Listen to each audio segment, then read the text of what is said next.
வணக்கம் மக்கள், மீண்டும் ஒரு ஃபயர் காணொலியில் உங்களை சந்திப்பதில் மிக்க மகிழ்ச்சி.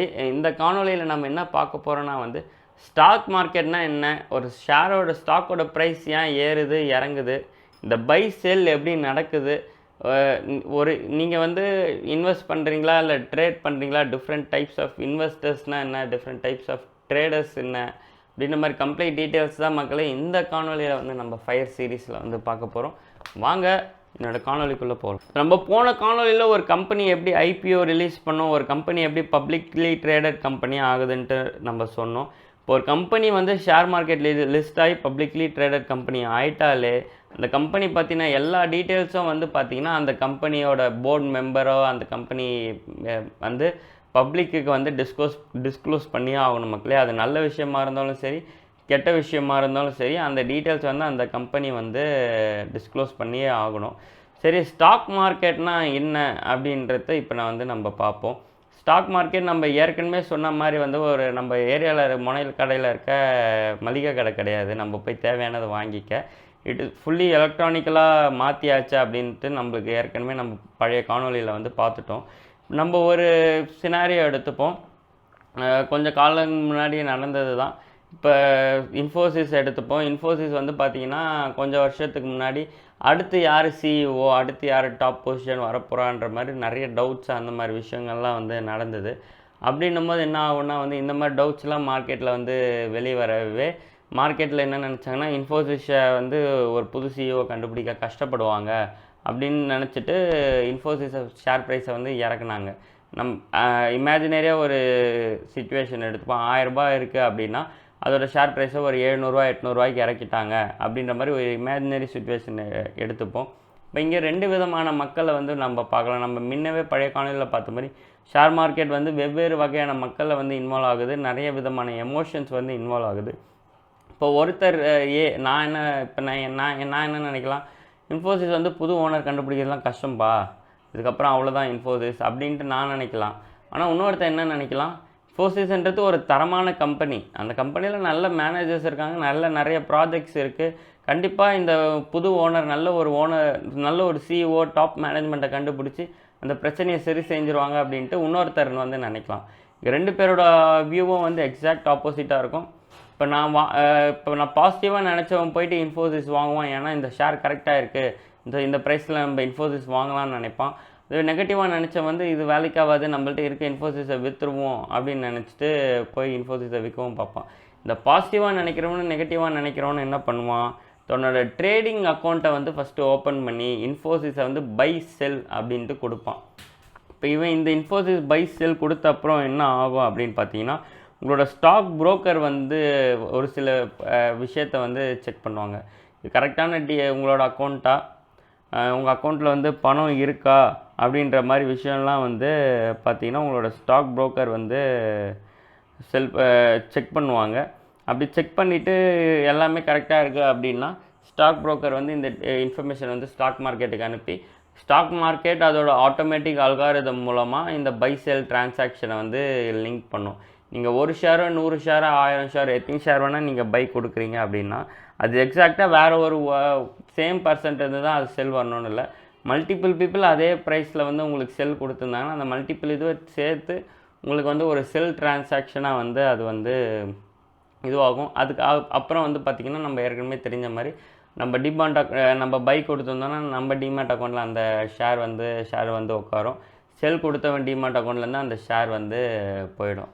ஸோ இதெல்லாம் தான் மக்களே ஸ்டாக் மார்க்கெட்டில் நடக்கிற வெவ்வேறு ஒரு வகையான டிரான்சாக்ஷன்ஸ்.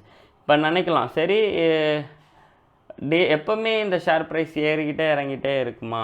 இப்போ இன்ஃபோசிஸ் பற்றி நியூஸ் வந்தது, ஓகே. இப்போ அந்த கம்பெனி பற்றி நியூஸே இல்லைனாலும் ஷேர் ப்ரைஸ் ஏறுது இறங்குதுன்னா அங்கே பார்த்திங்கன்னா மார்க்கெட் பார்ட்டிசிபெண்ட்டோட எமோஷன் தான் ப்ளே ஆகுது மக்களே. அவங்க என்ன நினைக்கிறாங்க, நியூஸே இல்லைனாலும் இந்த கம்பெனி நல்ல கம்பெனின்னு நினைக்கிறான், அந்த ஷேரை பை பண்ணுவான். இல்லைப்பா இந்த கம்பெனி ஓவர் ப்ரைஸ்டாக இருக்குது, நம்மள்ட்ட ஏற்கனவே ப்ராஃபிட்டில் இருந்தால் புக் பண்ணிவிடுவோம், இல்லை லாஸில் இருக்கா இந்த லாஸோட கட் பண்ணிவிட்டு நம்ம இந்த கம்பெனியை விட்டு எக்ஸிட் ஆகிடுவோம்னு நினைக்கிறவன் பார்த்திங்கன்னா அந்த கம்பெனியை செல் பண்ணுவோம். So stock market mainly news base பண்ணி தான் most of the well established கம்பெனியாக இருந்தால் அவங்களோட நியூஸ் ரொம்ப வேகமாக பரவுறனால டே டு டே பேசிஸில் வந்து அதோட ப்ரைஸில் வந்து ஃப்ளக்சுவேட் வந்து இருந்துக்கிட்டே இருக்கும் மக்களே. இந்த மாதிரி ப்ரைஸ் ஃப்ளக்சுவேட் ஆகிட்டே இருக்குது. அப்படி அப்போ என்னோடய ப்ராஃபிட்டையோ என்னோடய ரிட்டர்னையும் நான் எப்படி கால்குலேட் பண்ணுறதுன்னா, 2 விதமாக உங்களோட ரிட்டர்னை வந்து நீங்கள் வந்து கால்குலேட் பண்ணலாம் மக்களே. ஒன்று வந்து பார்த்தீங்கன்னா அப்சல்யூட் ரிட்டர்ன். ஃபார் எக்ஸாம்பிள் நீங்கள் 100 ரூபாய்க்கு வாங்கி 120 ரூபா விற்கிறீங்கன்னா 120 - 100/100 20/100 வந்து பார்த்தீங்கன்னா 0.20 இன்ட்டு 100 பண்ணிங்கன்னா 20%. ஸோ இதுதான் உங்களோட ரிட்டர்ன்.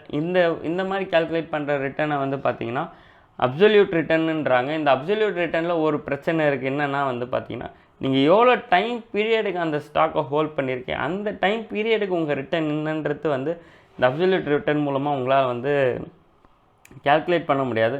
அதுக்காகவே வந்து இன்னொரு ரிட்டர்ன் ஃபார்முலா வந்து வச்சுருக்காங்க. காம்பவுண்டட் ஆனுவல் க்ரோத் ரேட் அப்படின்னு சொல்லிட்டு CAGR அப்படின்னு சொல்லிட்டு இந்த ஃபார்முலா சொல்கிறாங்க. இந்த ஃபார்முலா வந்து பார்த்தீங்கன்னா வந்து நீங்கள் 120 ரூபாய்க்கு விற்கிறீங்களா, 120 / 100 ரூபாய்க்கு வாங்குறீங்களா, 100 பவர் 1 நம்பர் ஆஃப் இயர்ஸ், எத்தனை வருஷம் நீங்கள் அந்த ஸ்டாக்கை வாங்கியிருக்கீங்க. இது எல்லாம் முடிச்சுட்டு அதை வந்து 1ஆல் மைனஸ் பண்ணணும், -1. ஸோ இதுதான் மக்களே CAGRோட formula.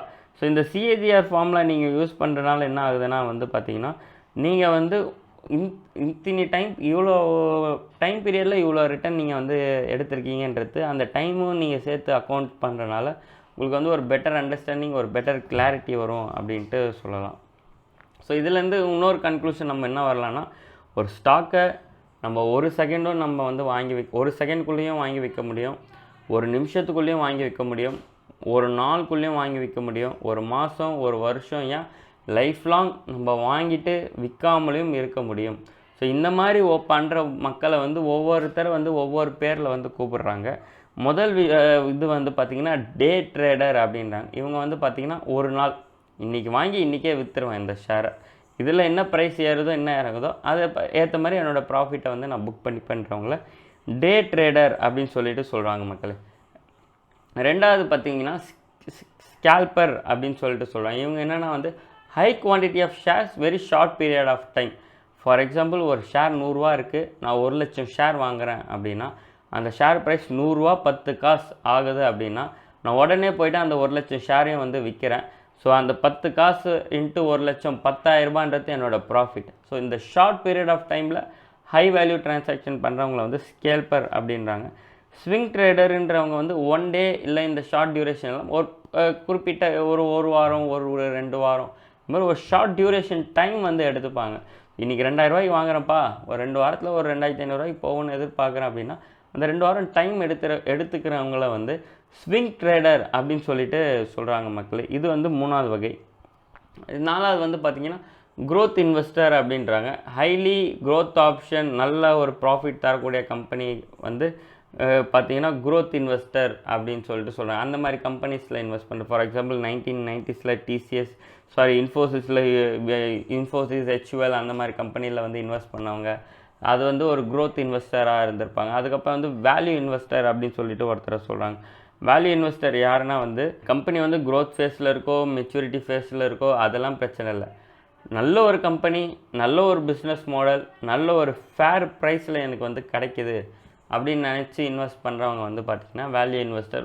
For example world famous Warren Buffett, Charlie Munger, இவங்களாம் வந்து பார்த்திங்கன்னா வேல்யூ இன்வெஸ்டர்ஸாக வந்து உலக அளவில் வந்து தெரிஞ்சவங்க. ஸ்டாக் மார்க்கெட்னால் என்ன, ஸ்டாக் ப்ரைஸ் ஏன் டெய்லி வேரி ஆகுது, பை செல் நடந்தால் என்ன ஆகுது, இப்போ நம்ம ஸ்டாக் மார்க்கெட்டில் நம்ம பண்ணுற விஷயம் என்ன, நம்ம ஒரு ட்ரேடரா, டே ட்ரேடரா, வேல்யூ இன்வெஸ்டரா, க்ரோத் இன்வெஸ்டரான்ற மாதிரி கம்ப்ளீட் டீட்டெயில்ஸ் வந்து ஸ்டாக் மார்க்கெட்டை பற்றி இந்த காணொலியில் வந்து நம்ம பார்த்துருப்போம் மக்களே.